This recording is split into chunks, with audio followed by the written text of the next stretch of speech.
Meski cerai, Titik pilih Prabowo ketimbang Tommy Soeharto, pindah partai. Meski telah bercerai sejak 1998 lalu, namun Titik Soeharto dan Prabowo Subianto masih tampak bersama. Bahkan selama karir politiknya, Titik Soeharto memilih untuk bergabung dengan mantan suami, Prabowo Subianto ketimbang dengan adiknya, Hutomo Mandala Putra alias Tommy Soeharto. Dilansir Intisari, sebagai anak mantan presiden, Titik Soeharto merupakan salah satu tokoh politikus yang sudah lama malang melintang di dunia politik Indonesia.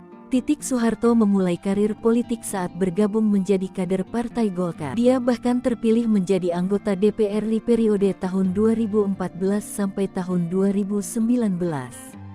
Namun, Titik memutuskan mundur dari Partai Golkar pada 2018. Dia kemudian bergabung ke Partai Berkarya yang dibentuk adik kandungnya, Hutomo Mandala Putra atau Tommy Soeharto. Namun, Titik tidak lama menjadi kader Partai Berkarya. Pada pemilu 2024, Titik memutuskan bergabung dengan Partai Gerindra yang dipimpin mantan suaminya, Prabowo. Titik bergabung dengan Gerindra untuk maju sebagai calon anggota legislatif dengan daerah pemilihan Dapil Daerah Istimewa Yogyakarta (DIY). Bersama Gerindra, Titik menempati posisi Wakil Ketua Dewan Pembina. Bergabung dengan partai politik yang dipimpin mantan suaminya, Titik dan Prabowo sering mengikuti acara yang sama.